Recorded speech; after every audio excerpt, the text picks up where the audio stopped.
नमस्कार, मैं हूं संदीप चौधरी। आज सबसे बड़ा सवाल में मैं बात मजदूरों की, देश के हाथ, साथ ही साथ किसानों की, जो देश के अन्नदाता हैं। और इसके अलावा अभी मुझे आवाज आ रही है ऊपर से, पहले वो आवाज बंद करिए क्योंकि मैं ढंग से बोल नहीं पा रहा हूं। और साथ ही साथ मैं मिडिल क्लास की भी बात करने वाला हूं। मिडिल क्लास यानी कि देश का करदाता। और यह बात मैं क्यों कर रहा हूं? क्योंकि आज प्रधानमंत्री मोदी देश को संबोधित करने के लिए आए और उम्मीद यह थी कि चाइना के बारे में कुछ बोल सकते हैं, लेकिन वो कोरोना के संकट काल के बारे में बोले। और उन्होंने क्या कुछ कहा गरीबों के बारे में, पहले मैं बयान सुनवा देता हूं। साथियों, बीते 3 महीनों में 20 करोड़ गरीब परिवारों के जनधन खातों में सीधे 31,000 करोड़ रुपया जमा करवाए गए हैं। इस दौरान 9 करोड़ से अधिक किसानों के बैंक खातों में 18,000 करोड़ रुपए जमा हुए हैं। हमने सरकार को 3-4 बार सुझाव दिया, न्याय योजना जैसी एक योजना लागू कीजिए, परमानेंट ना हो, 6 महीने के लिए चलाइए।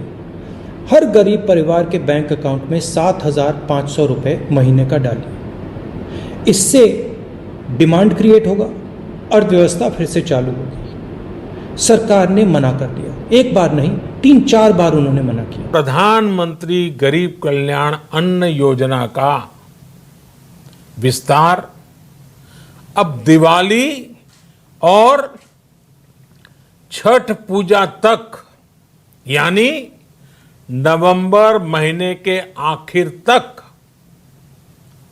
कर दिया जाएगा।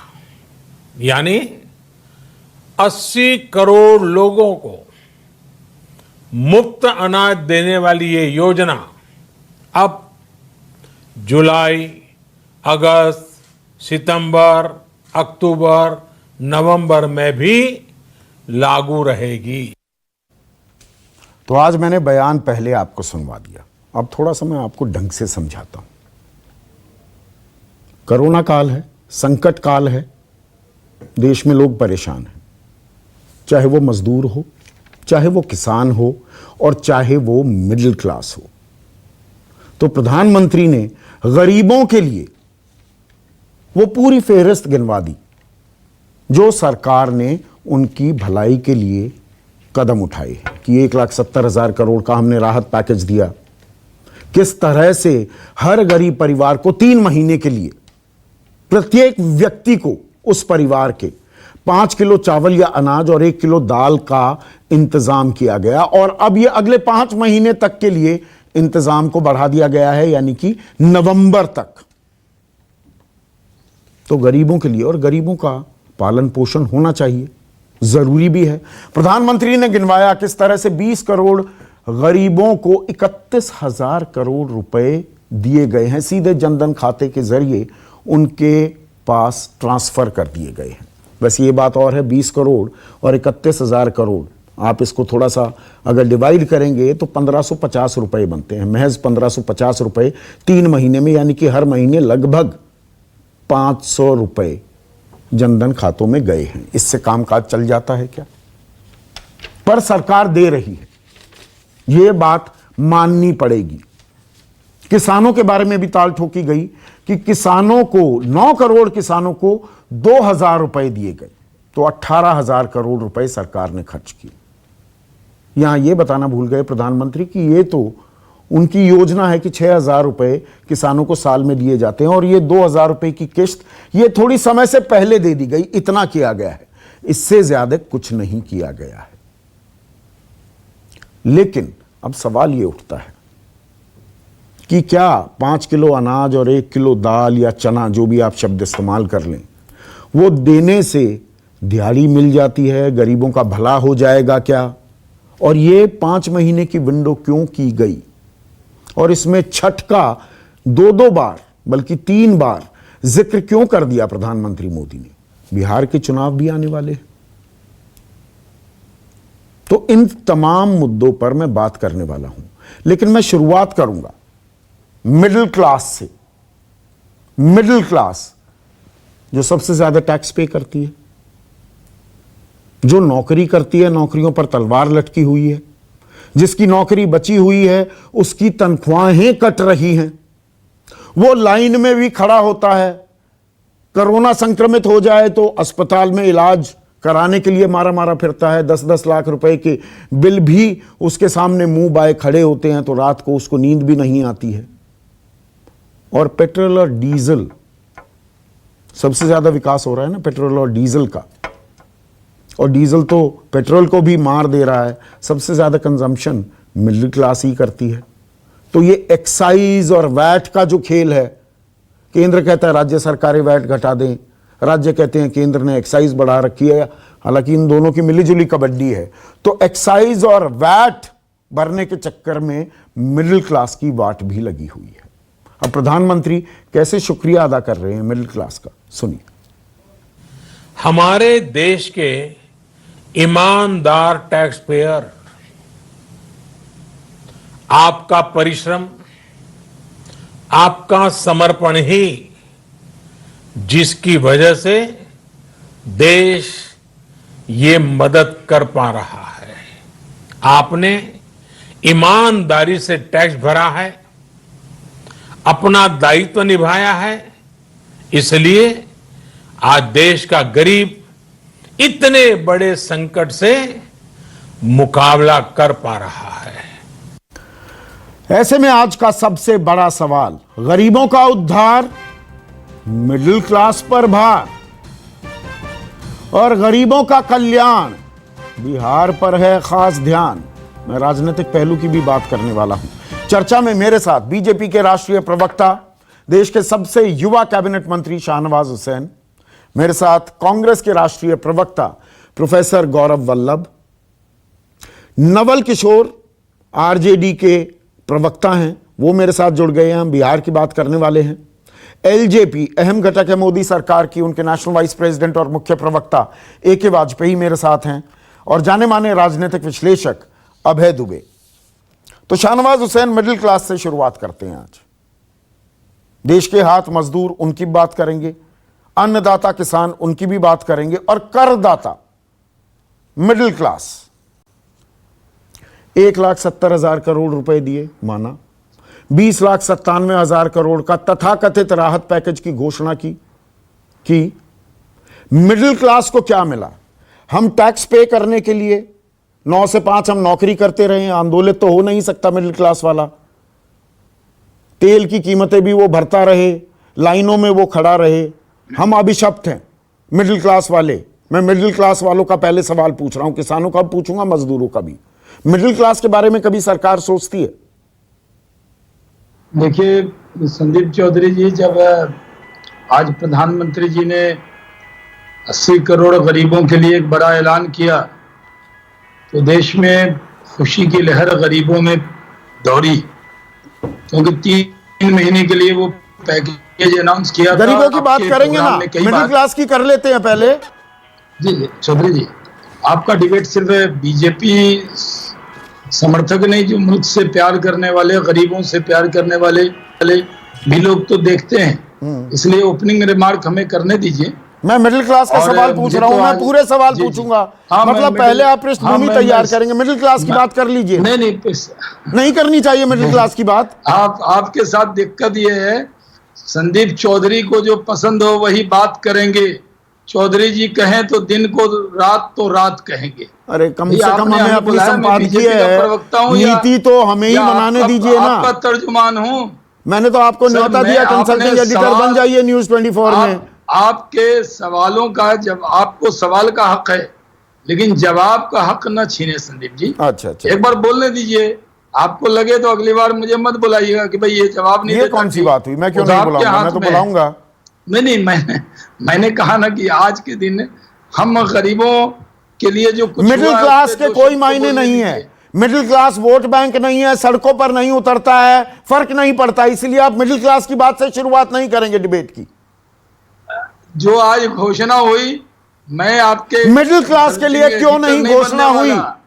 मैं कह रहा हूं, मैं बहुत अदब के साथ कहता हूं, गुजारिश मेरी जान लीजिए। आप जानते हैं कि मैं भाषा की मर्यादा रखता हूं और मैं आपसे इजाजत चाहता हूं कि मुझे 1 मिनट 20 सेकंड बोलने दें। लीजिए आप, पर मैं मिडिल क्लास का से जुड़ा जो सवाल है उस पर आपका पीछा नहीं निराश छोड़ूंगा। नहीं करूंगा। हाँ, मैं आपको निराश नहीं करूंगा। जो लोग न्यूज 24 देख रहे हैं वो इस बात के गवाह हैं। आपका चैनल बड़े गरीबों में भी देखा जाता है, उनको क्यों निराश कर रहे हैं? नहीं कर रहा हूं निराश, वो 80 जानते हैं करोड़ लोगों उनका को मुद्दा मत भी उठेगा। निराश कीजिए। आप किसान हैं, मुझे मालूम है, आप मिडिल क्लास की भी बात करते हैं। आप ये मिडिल क्लास में गिने जाते हैं, जरूर बात कीजिए। लेकिन जो गरीबों को, आज देश के प्रधानमंत्री एक गरीब का बेटा, जिसने गरीबी जी है, जिसने गरीब गुर्बत को देखा है, पढ़ा है, किताबों में नहीं पढ़ा है, आज एक बड़ा फैसला किया कि 80 करोड़ लोगों को नवंबर तक उनको 5 किलो अनाज, 1 किलो दाल, यानी चावल और गेहूं में से जो एक चुने वो देंगे। एक बड़ी घोषणा है। बहुत दिनों से कांग्रेस पार्टी के नेता गौरव वल्लभ जी और कई लोग हम लोगों से कहते थे कि ये 3 महीने के लिए क्यों किया, ये आगे क्या करने वाले हैं? तो कोरोना काल में सबकी चिंता करेंगे हम लोग, सबका साथ, सबका विकास, सबके विश्वास वाले लोग हैं। मिडिल क्लास की भी चिंता करेंगे, जो लोग टैक्स पेयर हैं, जो बड़ी तादाद में टैक्स देते हैं, उनकी भी चिंता करेंगे। कहां चिंता कर रहे हैं, वही तो पूछ रहा हूं। पेट में दाना देने का काम किया, और अगर हमारे विरोधियों को वो पच नहीं रहा है तो आप तो गरीबों की आवाज बुलंद करते रहे। इसलिए मैं कहता हूं कि प्रधानमंत्री के इस कदम का मैं स्वागत करता हूं। ठीक है, चलिए गरीबों से ही शुरू करते हैं। मिडिल क्लास को अभी थोड़ी देर के लिए पीछे रख लेता हूं। नहीं, आप गरीबों से ही शुरू करना चाह रहे हैं। अच्छा, मुझे ये बताइए, हमारे देश में फूड सिक्योरिटी एक्ट है ना? शहनवाज हुसैन, आप तो सबसे युवा कैबिनेट मंत्री रहे हैं, है ना हमारे देश में food security act? BPL card होता है ना? इन लोगों ने, 1 मिनट, बीपीएल कार्ड होता है ना?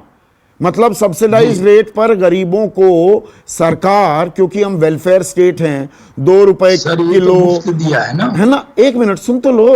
अगर मैं गलत पूछ रहा हूं बताइएगा, अगर मैं अज्ञानी हूं, मेरे को जानकारी नहीं है, नहीं, गलत जानकारी होगी बोलिएगा, टोकिएगा मुझे। आप अगर एंकर ना होते तो बहुत बड़े प्रोफेसर होते। तो मेरी बात सुन लीजिए। बहुत से लोग कहते हैं आप पढ़े लिखे आदमी हैं, तो सुन तो लीजिए। टीवी पे आप आ गए, मैं आपका कदर करता हूं, तो सुन तो लीजिए। गरीबों का दिन है सर, थोड़ा गरीब भी सुन रहा है। अरे तो गरीब की बात कर रहा हूं ना। अब बीपीएल कार्ड धारक होते हैं ना देश में, उनको रियायती दामों पर चावल और गेहूं और दालें मिलने का हक है ना? 2 रुपए या 3 रुपए एकदम है, देते भी हैं, देते हैं ना?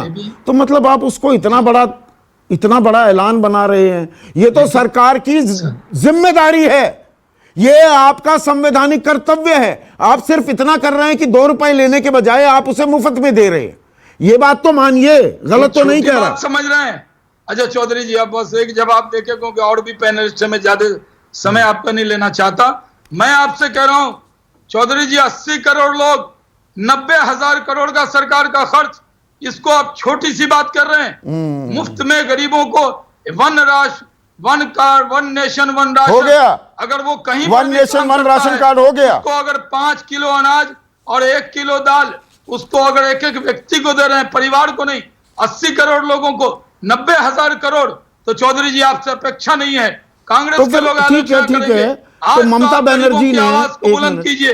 शहनवाज हुसैन के घर में टीवी नहीं होगा, लेकिन वो कहीं बैठकर आपकी डिबेट को सुन रहा होगा। जी, ममता बनर्जी ने प्रधानमंत्री की इस घोषणा के तुरंत बाद कहा है कि देखिए, जहां तक 5 किलो, एक बार सुन लीजिए, 5 किलो राशन की बात है, वो नवंबर तक, मतलब आप लोग नवंबर तक 5 किलो राशन देंगे, हम 5 किलो आटा भी देंगे। वो कह रही हैं कि मैं तो 5 किलो आटा भी दूंगी, आप लोग नवंबर तक देंगे, हम जून 2021 तक दे देंगे। सुनिए ममता बनर्जी का बयान, फिर मैं आपका कमेंट चाहूंगा, सुनिए। এখন আবার বলছে one nation one ration one election one nation one leader one nation. আরে আমার বুঝতে হবে ব্যাপারটা কি, না বুঝে কি করব। আর ওনারা বলেছেন নভেম্বর পর্যন্ত কোনটা, যেটা 5 কেজি করে দিচ্ছেন ওরা, যে আমাদের এই 3 মাস আমরা 5 কেজি করে দিয়েছি চাল, আর এই 3 মাস আমরা চাল এবং আটা দুটোই দেবো, কারণ অনেকে আছে, অনেকে আবার আটা খেতেও পছন্দ করে। আর ওনারা নভেম্বর পর্যন্ত করেছেন। তো আমি এটা আগামী বছর জুন মাস পর্যন্ত বাড়িয়ে দিলাম। तो देखिए ये राजनीतिक जवाब है ना। आप नवंबर की बात कर रहे हैं, नवंबर अच्छी बात तक है। बिहार में चुनाव होने हैं। देखिए correct me if I am wrong, इसमें राजनीति भी है ना इस घोषणा में। और ममता बनर्जी अपनी राजनीति कर रहे हैं। अगले साल बंगाल में चुनाव में वो कहती है मैं तो 5 किलो आटा भी दे दूंगी। यही हो रहा है ना, गलत तो रीड नहीं किया मैंने। हमें कोई एतराज नहीं है, वो 5 किलो दें, कांग्रेस की सरकार उसके साथ और भी कुछ घोषणा कर दे, अच्छी बात है। गरीबों की मदद में आपस में कंपटीशन होना चाहिए, प्रतिस्पर्धा होनी चाहिए। गरीबों का भला करने का ये जो योजना है ये मुफ्त में 90,000 करोड़ की है। नहीं 90,000 आप फिगर गलत बता रहे हैं। आप समझते हैं शहनवाज ना? हुसैन फिगर गलत ये बता रहे हैं। मैं ठीक कर 90,000 देता हूं, 1 मिनट मैं ठीक कर देता हूं। 90,000 करोड़ अगले 5 महीने में लगेंगे, नवंबर तक। जी 3 महीने का भी जोड़ दें तो ये 1.5 लाख करोड़ की योजना हो जाती है। हाँ, वो तो 60,000 करोड़ आप अच्छा, बड़ी मेहरबानी आपकी, मैं बहुत मेहरबानी। मैं बिल्कुल आपने फेयर अच्छा हूं इस हमारे मामले लिए में। कुछ तो बोला फिगर आपने, जो है अच्छी बात का, जी। आप कमतर क्यों बता रहे हैं जब सरकार दरअसल 1.5 लाख करोड़ रुपए खर्च कर बहुत रही है। शुक्रिया जनाब, बहुत हाँ। बहुत मेहरबानी आपकी। तो गौरव वल्लभ आप मुझे ये बताइए, आप जो ये न्याय का झुंझुना लिए घूम रहे हैं और कि 6,000 रुपए जमा करा दें, ये तो आपका लोकसभा चुनाव से पहले की योजना थी। अपने राज्यों में तो आपने लागू नहीं की, कुछ थोड़ा बहुत दिखाने की कोशिश की है छत्तीसगढ़ में, झारखंड में, राजस्थान में, पंजाब में, महाराष्ट्र में तो की नहीं। अब सरकार अगर 1.5 लाख करोड़ रुपए खर्च कर रही है गरीबों के लिए, और ये जो 80 करोड़ की तादाद है, प्रधानमंत्री के शब्दों का इस्तेमाल कर रहा हूं, 2.5 गुना पॉपुलेशन है ये अमेरिका की, ब्रिटेन के 12 गुना पॉपुलेशन है, जनसंख्या है, और यूरोपियन यूनियन की 2 गुना जनसंख्या है। तो इस पर आप जो मांग रहे थे सरकार दे तो रही है, तो सरकार का इस्तकबाल कीजिए। देखिए संदीप जी, आपका प्रोग्राम को स्टार्ट हुए 15 मिनट हो गए। आपने हर तरीके से कोशिश करी सवाल पूछने की, हमारे मित्र ने जवाब नहीं दिया। पर मैं आपका एक एक सवाल का उत्तर देने के लिए तैयार हूं। मैं मिडिल क्लास को इग्नोर करके आगे नहीं बढ़ूंगा। आपने पूछा आपको इसकी फेवर करना चाहिए। मैं कहता हूं 22 जून को माननीय सोनिया गांधी जी ने प्रधानमंत्री जी को चिट्ठी लिखी थी और उस चिट्ठी में इस तरह की योजना की वकालत की थी। तो मैं तो आपके शो पे बोल रहा हूं, इसके लिए प्रधानमंत्री जी का धन्यवाद। पर उस चिट्ठी में और भी चीजें थी संदीप जी कि 7,500 रुपए छठी मैया का जब पर्व आएगा नवंबर में बिहार में, तो 7,500 रुपए प्रति माह प्रति परिवार को नवंबर तक दिया जाए, ये भी उसमें लिखा हुआ था। उसमें यह भी लिखा हुआ था कि मनरेगा के दायरे को प्रतिवर्ष 100 दिन से बढ़ाकर 200 दिन किया जाए। उसमें यह भी लिखा गया था कि मनरेगा के जॉब कार्ड होल्डर को, प्रत्येक जॉब कार्ड होल्डर को 3 महीने की वेजेस एडवांस में दी जाए, क्योंकि जब तक तो रोजगार योजना शुरू तो कर दी। मनरेगा के अलावा एक और योजना 6 राज्यों की 116 जिलों में लागू होगी, 125 दिन वहां पर भी काम मिलेगा। जी वो मैं आपको कह रहा हूं, उसी को आप 100 का 200 करते, आप 3 महीने की एडवांस देते, आप 7,500 रुपए प्रत्येक व्यक्ति को एडवांस प्रति माह देते, प्रति परिवार को, तो ये पूरा डिमांड क्रिएट होती, मांग का सृजन होता, नए रोजगार बढ़ते और इकोनॉमी भी रिवाइव हो जाती। दूसरी बात संदीप जी, प्रधानमंत्री जी ने अपने वक्तव्य में किनका शुक्रिया अदा किया? टैक्स पेयर्स, जिसमें कि सबसे ऑनेस्ट टैक्स पेयर्स होते हैं मध्यम आय वर्ग के, और दूसरे अन्नदाता की लागत रोज बढ़ती जा रही है डीजल की कीमत पे, पर प्रधानमंत्री जी उस पर कुछ नहीं बोलते। टैक्स पेयर्स की नौकरियां जा रही है।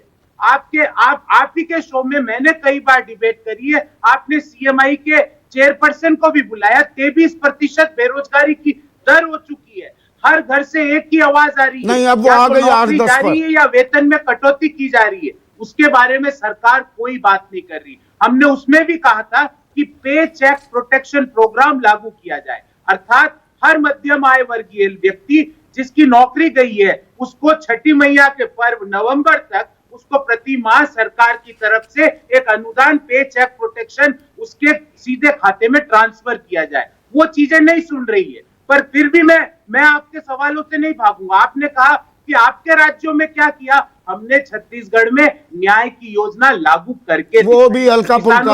आप छत्तीसगढ़ की बात करने लगते हैं, झारखंड की बात क्यों नहीं करते, राजस्थान की क्यों नहीं करते, पंजाब की क्यों नहीं करते? संदीप जी भागूंगा नहीं। एक एक सवाल का उत्तर लेकर आया हूं। राजस्थान में भी जब ये आपदा हुई तो 2,500 रुपए प्रति श्रमिक के खाते में ट्रांसफर किए गए। और संदीप जी, आप जानते हैं और आपके सारे जागरूक और विद्वान दर्शक भी जानते हैं कि जो फिस्कल पैकेज का जो अमाउंट है राज्य सरकारों के पास, वो केंद्र सरकार के कंपैरिजन में बहुत कम होता है। तो राज्य सरकारें केंद्र सरकार की तरह बड़ी योजनाएं लागू नहीं कर सकती। नहीं, आप यही जो रोना रोते रहते हैं ना प्रॉब्लम। गौरव वल्लभ, राज्य कहेंगे हमारे पास पैसा नहीं, केंद्र कहता हमारे पास पैसा नहीं। ये हमारे पास मेरे घर में लगा हुआ है ना, संदीप जी, मनी प्लांट लगा हुआ है ना मेरे घर में। संदीप जी, मैं ये नहीं रोज तोड़ कर मैं आपको टैक्स देता रहूं। संदीप जी, कभी पेट्रोल में दूं, कभी डीजल में दूं, मैं सिर्फ कभी इनकम टैक्स में दूं। संदीप जी, मैं सिर्फ एक सवाल पूछ रहा हूं। जितना हमारी राज्य सरकारों ने किया उतना केंद्र सरकार करके दिखाए। इस सवाल का जवाब मैं बस यही जोर आजमाइश आपकी चलती रहेगी। एक मिनट एक ही वाजपेयी, मुझे ये बताइए, शुरुआत में करना चाह रहा था मिडिल क्लास से, गरीबों पर लेकर आ गए शाहनवाज हुसैन।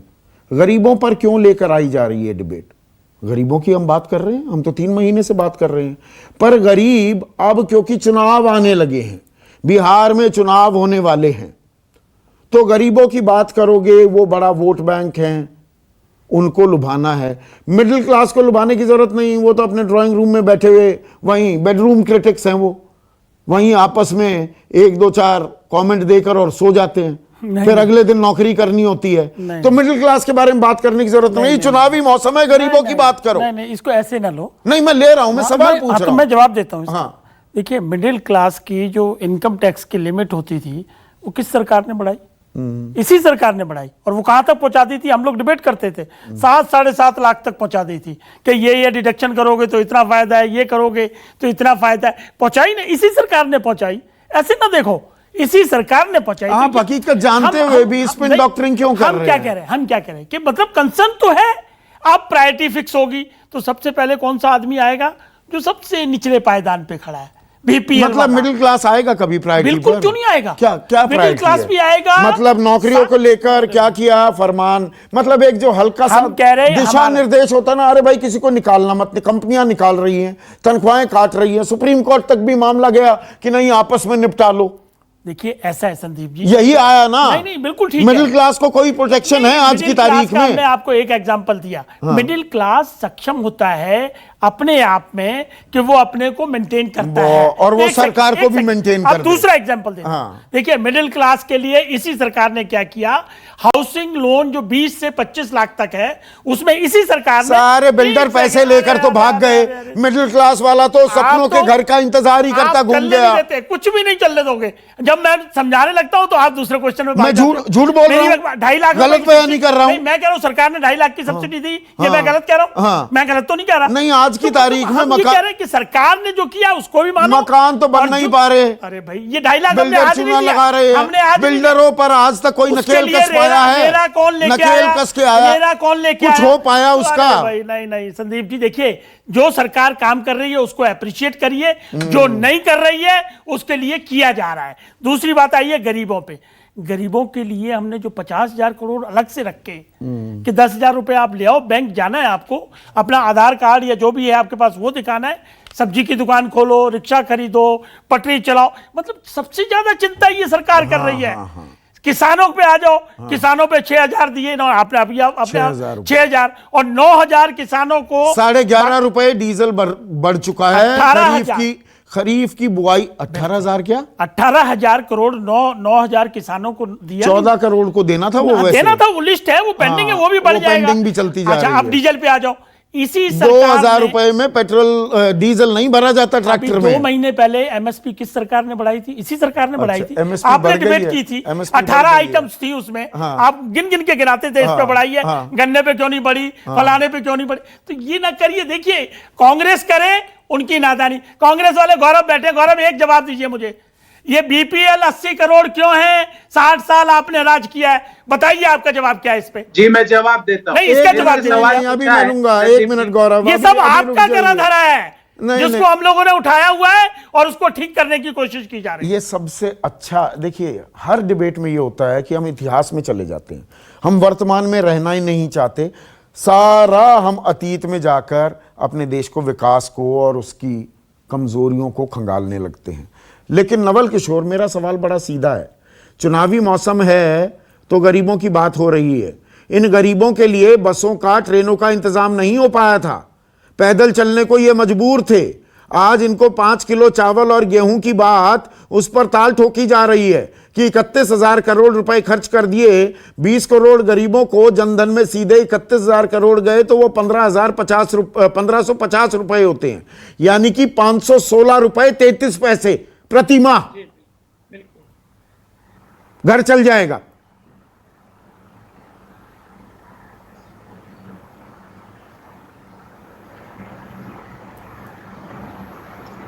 ठीक है, आपकी आवाज बीच बीच में कट रही है, लेकिन मैं सिर्फ इतना कहना चाहता हूं कि 24 मार्च से प्रधानमंत्री और इस के नेतृत्व में इस सरकार ने गरीबों को किस किस स्तर पे परेशान नहीं किया, ये पूरा देश जानता है।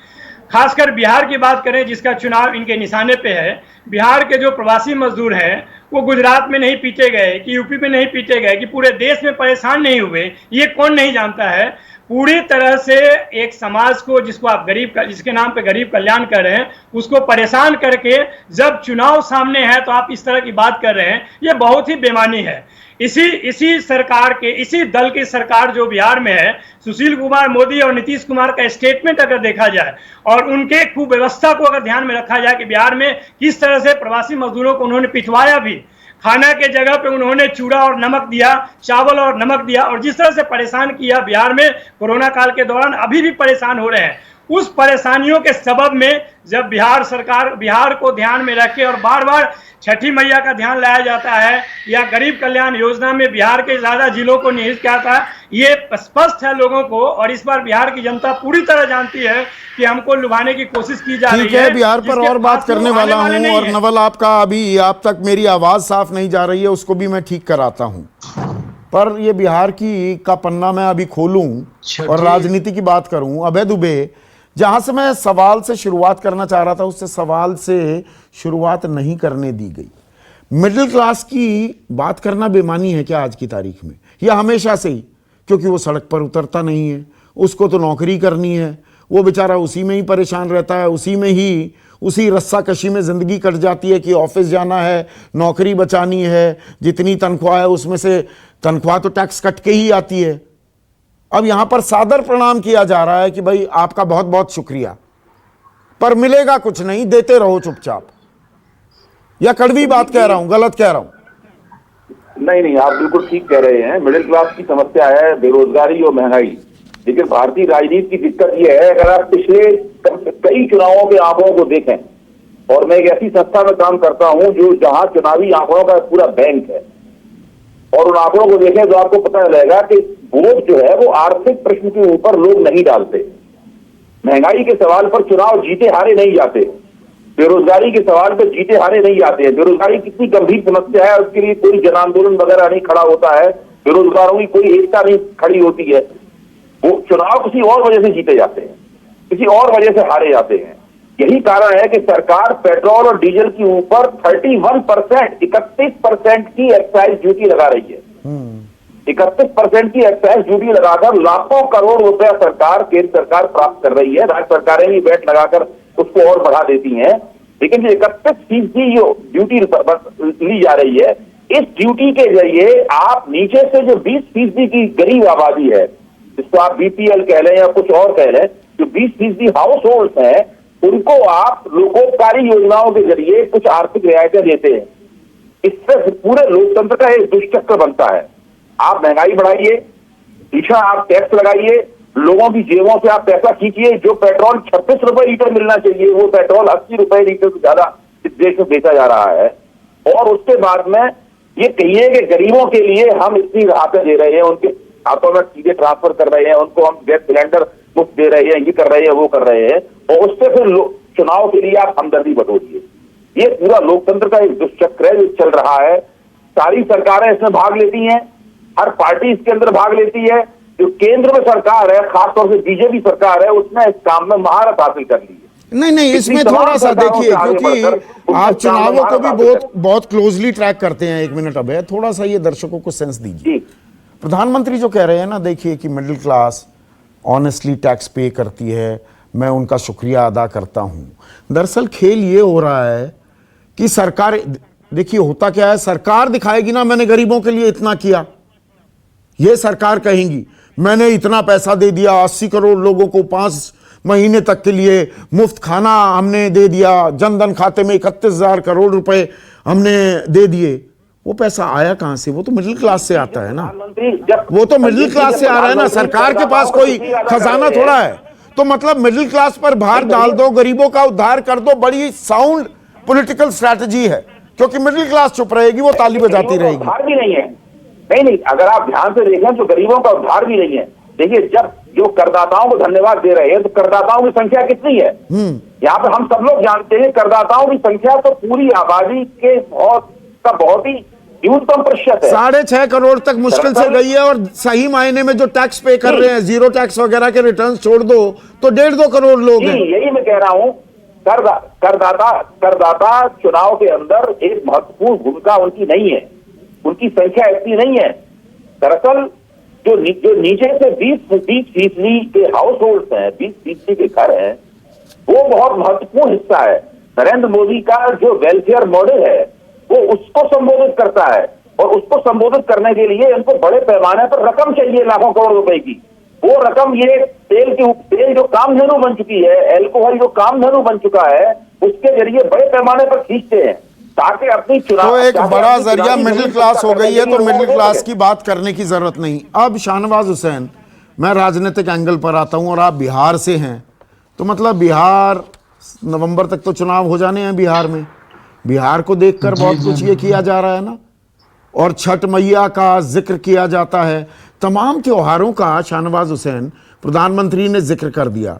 और यहां मैं दर्शकों को बता दूं, प्रधानमंत्री जब देश को संबोधित करते हैं वो टेलीप्रॉम्प्टर सामने होता है, ऐसा नहीं है कि वो कुछ गफलत में कोई शब्द भूल जाएं या कोई चीज कहना भूल जाएं, वो लिखा होता है।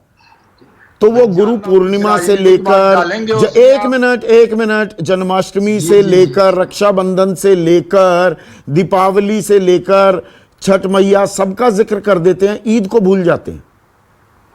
ईद को भूल गए ना, ये सारी चुनाव से ही गरीबों पर अभी नजर है। फिर वही हिंदू मुसलमान कार्ड जो मैं अपने चैनल पर तो होने ही नहीं देता अपने शो में, वही उसी ओर जा रहे हैं ना, या गलत कह रहा हूं? देखिए, 3 बातें आपने पूछी। हाँ, और पहली बात तो ये कि बिहार में जो त्योहार उन्होंने बताए उसमें गुरु पर्व से लेकर छठ मैया नवंबर में आती है, यानी छठ का त्योहार।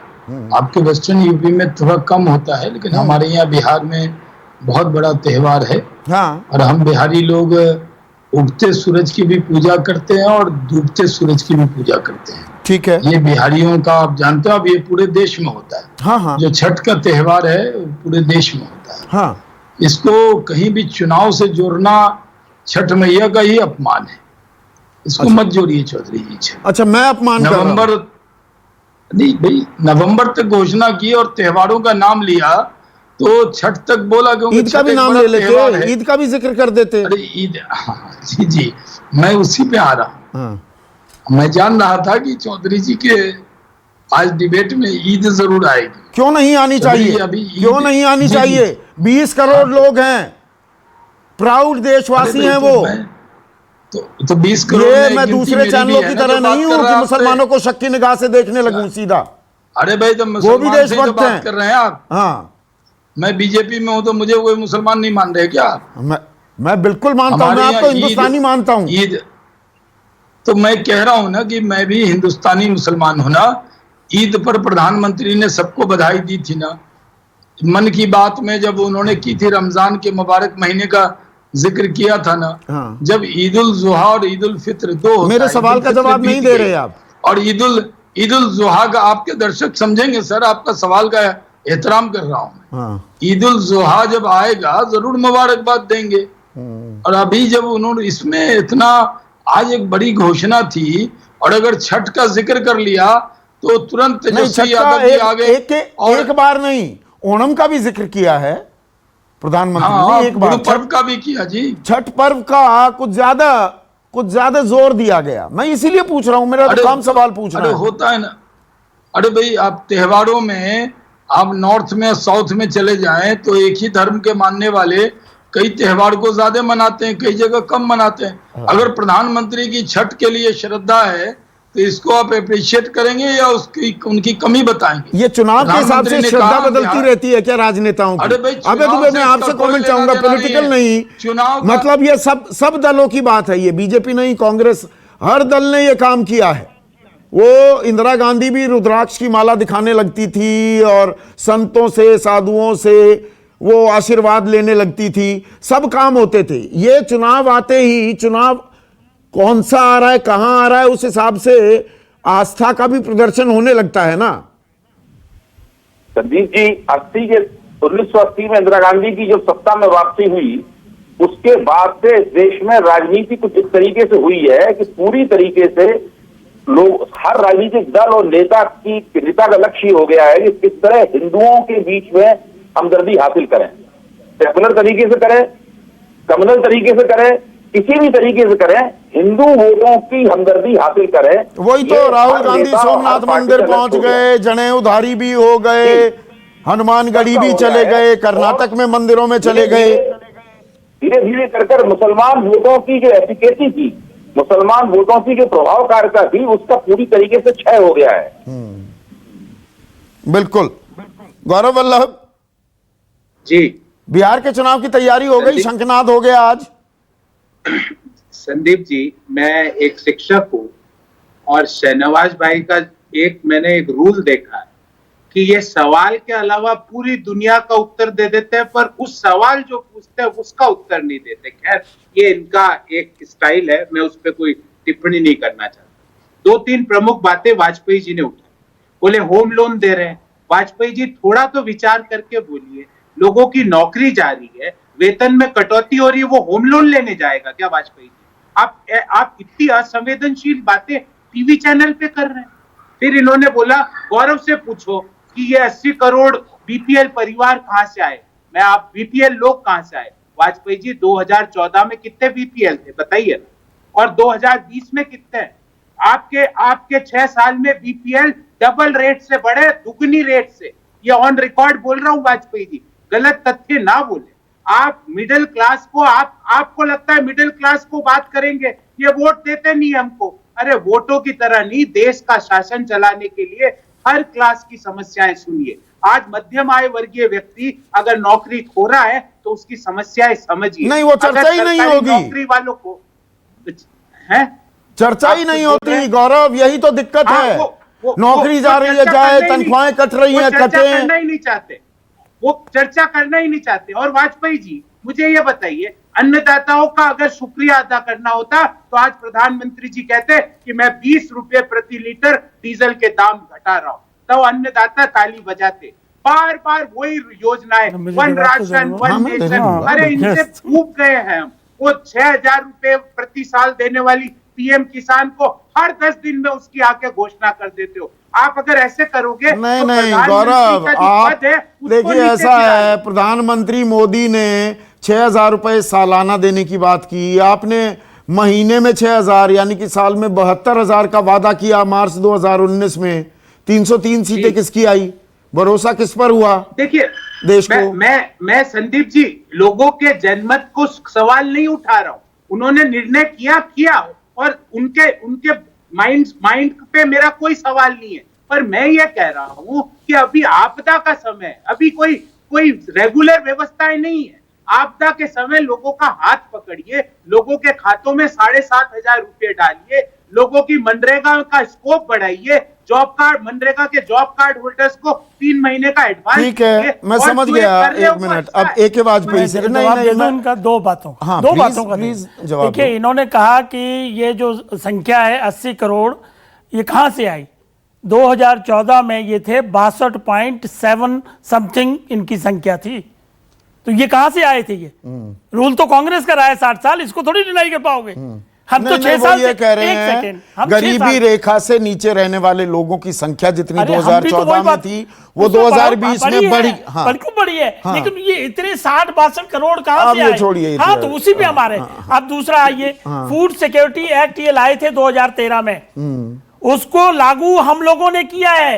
हर राज्य में लाके पार्लियामेंट तो संवैधानिक आपकी जिम्मेदारी है ना, तो उसका welfare ढोल state- क्यों पीट नहीं, रहे आप हो? ये वही कह तो रहे मैं कह रहा ना, हूं, ये तो मैंने शुरुआत में सवाल पूछा। एक सेकंड, आप कह रहे हो बीपीएल को देना ही है, कॉन्स्टिट्यूशनल वो है, बिल्कुल है। बिल्कुल देना है, वेलफेयर स्टेट हम दे रहे हैं, लेकिन उसके एडिशन में ये दे रहे हैं हम जो नवंबर तक जाएगा, जिसका नहीं, जब ये 1.5 लाख करोड़ की जो अब एक payment- मिनट, बहुत अच्छी बात की जी, आपने, ये जी। बात छेड़ दी। ये एडिशनल है उससे, तो वो and without charge। 1.5 lakh crore मतलब 2 रुपए किलो आप देते बीपीएल को, वैसे भी जो संवैधानिक जिम्मेदारी है, ये आप मार्केट प्राइस लगा रहे हो उस अनाज का, या वो 2 रुपए के हिसाब से? 2 रुपए ही तो आपने खर्च किए, 2 रुपए तो आप पहले भी दे रहे थे नहीं, कि गरीब 2 रुपए देगा, 1 किलो अनाज जाकर ले लेगा। हम इस 80 करोड़ को ये एडिशनल फ्री ऑफ कॉस्ट दे रहे हैं, और ये उसी का खर्चा है जो 2 रुपए के हिसाब से लगाओगे तो 1.5 लाख करोड़ होगा। देखिए, चीजों को उलझाने से नहीं होगा, जो एडमिटेड फैक्ट है उसको आपको मानना ही पड़ेगा कि ये सारा किया धरा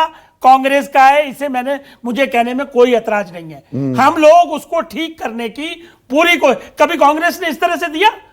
भाई 2 रुपए दिया आपने, फ्री तो कभी अब नहीं दिया। मेरा सवाल, अब जी। जो मैं असल सवाल जी, पूछना जी, चाह रहा जी। गरीबों की इतनी चिंता हो गई सरकार को कि वो भूखे ना मरें और उनको खाना मिलना चाहिए। जब ये मजदूर पैदल चल रहे थे, जी। बिहार जाना चाह रहे थे, बिहार सरकार लेने को तैयार नहीं, यहां से बसों का इंतजाम नहीं, फिर ट्रेनों पर राजनीति हुई। एक बेचारी बहादुर बच्ची तो गुड़गांव से और कटिहार तक अपने बाप को, बीमार पिता को साइकिल पर ले गई। बिल्कुल ठीक। तब याद नहीं आया था इन गरीबों का नहीं, दर्द, नहीं, याद इन आया। मजदूरों का ना, दर्द ना, तब ना, याद नहीं अरे आया? नहीं, बिल्कुल आया। अच्छा, तब आया था। और शुरुआत भी हम ही लोगों ने की। हाँ। आप याद करिए, यूपी के चीफ मिनिस्टर आदित्यनाथ योगी ने सबसे पहले मजदूरों को लिया। देखिए, उस वक्त भी राजनीति की राज्य सरकारों की जिम्मेवारी थी। देखिए, समझिए बात को, राज्य सरकार अगर उस वक्त शेल्टर हाउस प्रॉपर दे देते, उनको खाना प्रॉपर दे देते, अंदर नहीं घुसने दे रहे थे कौन नहीं बॉर्डर के, नीतीश कुमार। नहीं, नीतीश कुमार ने तो इसलिए कहा कि बिकॉज सेंट्रल की गाइडलाइन थी, गाइडलाइन तो वही तो मैं कह रहा हूं, जो रायता उस वक्त फैला था, जो नाराजगी थी मजदूरों में, अब उसकी भरपाई कर रहे हो 5 किलो अनाज देकर। ये सरकार तो मजदूरों की हमेशा से पूरी तरीके से उनके खैर ख्वाह बनके काम कर रही है। नवल रिस्पॉन्ड करेंगे? मजदूरों की तब याद नहीं आई, अब गरीबों की बड़ी बात हो रही है। देखिए, यही तो है कि ये उद्धार के नाम पे गरीबों को ठगना चाहते हैं। जब गरीबों की मदद करनी चाहिए थी तो बिहार में घुसने नहीं दे रहे थे। जो लोग बिहार में आए उनकी इन्होंने पिटाई करवाई, जो लोग बिहार में आए उन पर ये अत्याचार करवाए, और पूरी तरह से जितना कोरोना काल में कष्ट दिया इन्होंने गरीबों को, वो माफ नहीं किया जा सकता। एक एक गरीब बिहार का भूलेगा नहीं जो जिस तरह का हरकत बिहार सरकार ने किया है। ऑन रिकॉर्ड सुशील कुमार मोदी ने जो कहा है, ऑन रिकॉर्ड नीतीश कुमार ने जो बोला है, वो एक एक गरीब प्रवासी मजदूर को ही नहीं, वहां के मजदूर को ही मालूम है।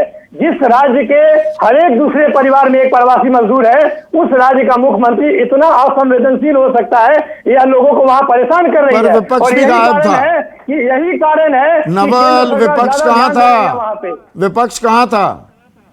आपके तो नेता ही नहीं थे बिहार में। जितना साधन उसके पास था वो मदद कर रहे थे। हमारे एमएलए अपने तनख्वाह दिए, सैलरी से पैसे दिए।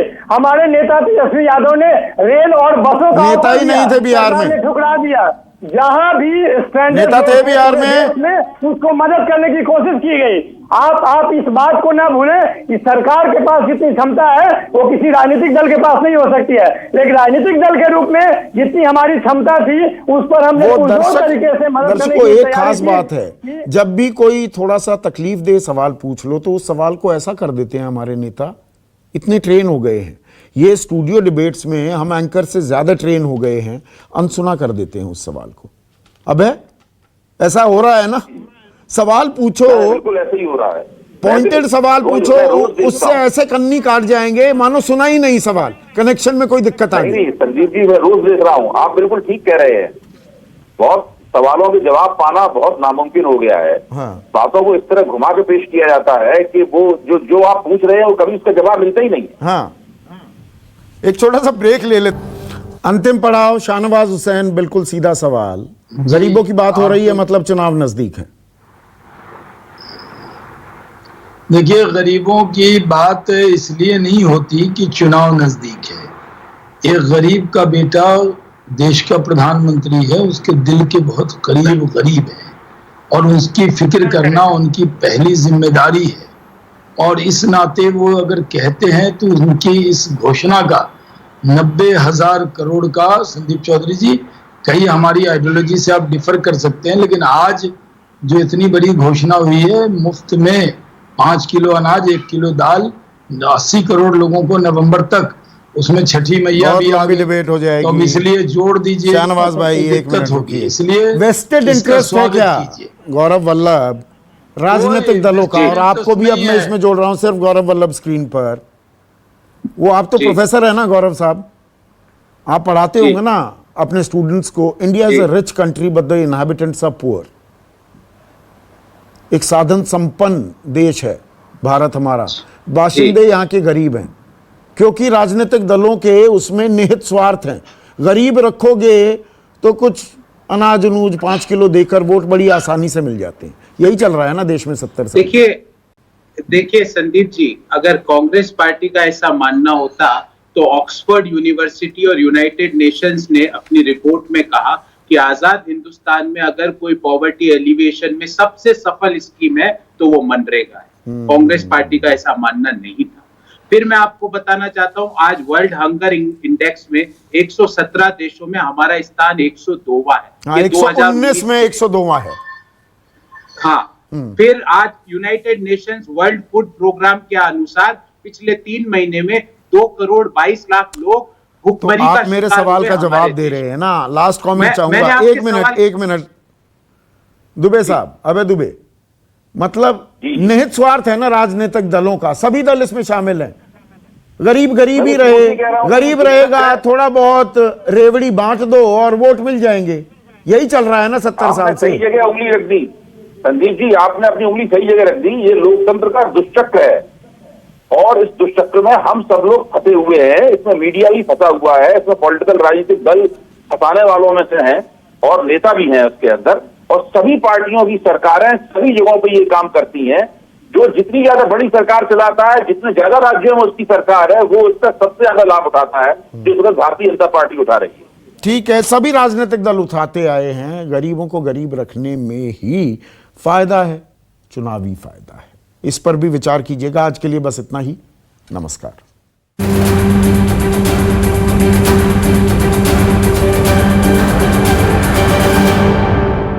नमस्कार, मैं हूं संदीप चौधरी। अगर आपको ये वीडियो पसंद आया हो तो इसे लाइक और शेयर जरूर करें, और हां, हमें सब्सक्राइब और फॉलो करना ना भूलें, ताकि आप देश और दुनिया की कोई खबर मिस ना करें। तो जुड़िए हमारे साथ और देखते रहिए News 24।